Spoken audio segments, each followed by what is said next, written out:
Hi everyone, it's Ben from Trekitt and we're in the Irongate Bothy today, our little filming studio, and we're going to run through a typical scenario that we see in the service centre quite often, talking about rucksacks and what you might get up to using different packs and why you might choose one pack over another.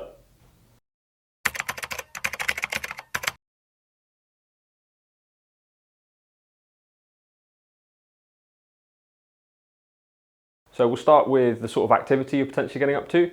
And first off, we're going to start with a walking pack. So your typical sort of day walk, day hike pack. We've got a few different ones here.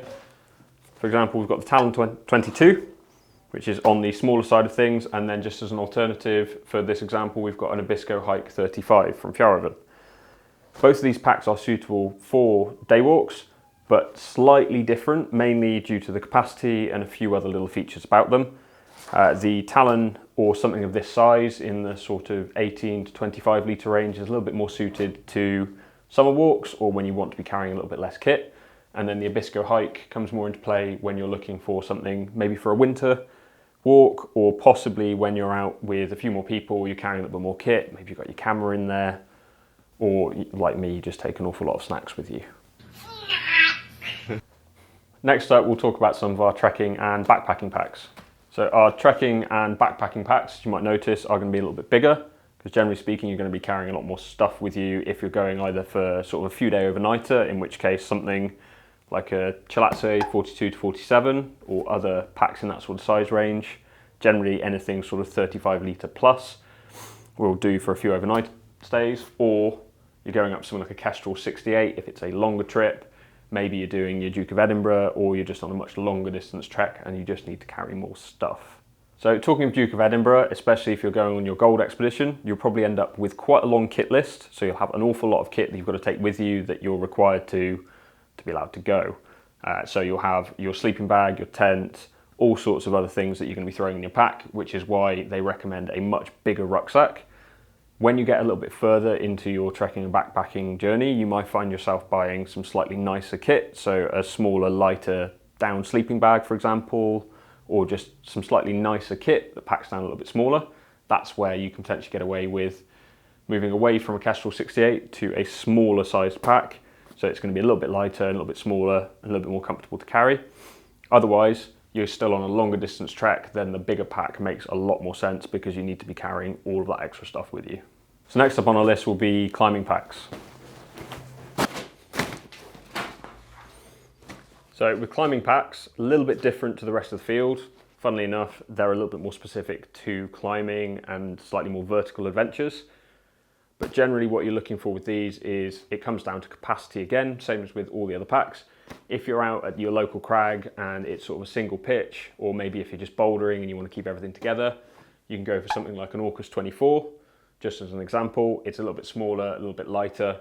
Whereas if you're doing potentially multi-pitches, or you're out on like a big scramble in North Wales, or you're doing like the Cooling Ridge, something like that, then something a little bit bigger like an Ogre 42 would make a lot more sense, because you're going to be carrying a lot more kit, but you need it all generally to be contained within the pack. So that's why a lot of climbing packs will be a lot cleaner than other rucksacks, so you don't have all the bells and whistles, all of the attachment points on them.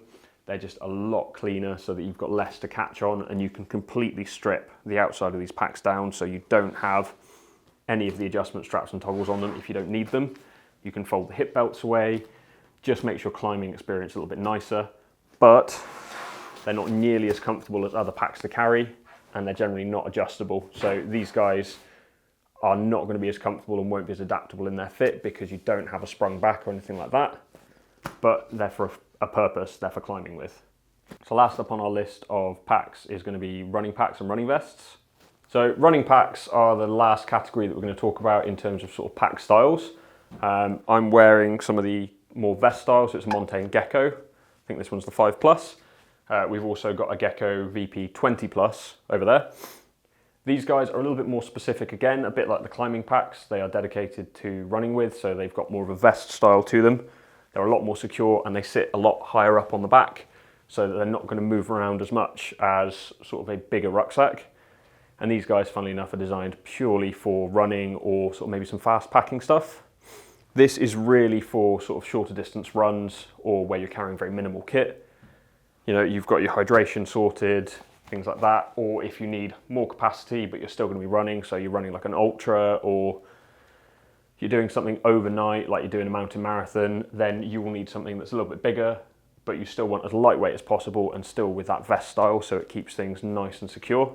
In which case, something that's 20 litre, it's still got on the back side of it the same hydration setup, same vest as this.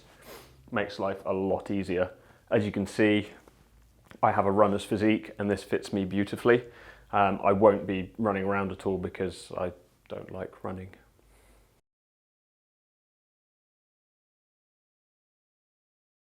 So when it comes to features, the first question we often ask in the service centre when we're trying to fit someone for a pack is what kind of back system they're after. After we figured out what they're getting up to, the back system comes in next, and there's two main styles of back system that we've got.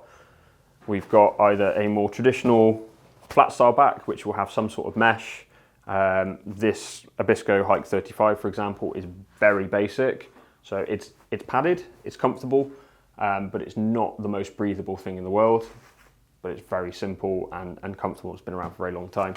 A lot of people these days end up going for something, so we swapped over to a Stratos 24, just to get a good example of it.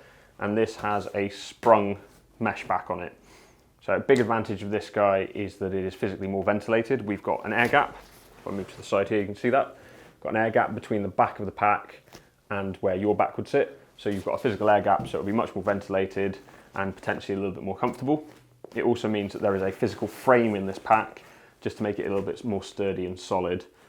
Some people don't get on with a sprung back system. They prefer the comfort of a slightly more traditional back system, but that's why we offer both, and that's usually the first place that we ask so that we can gauge what kind of pack a customer wants.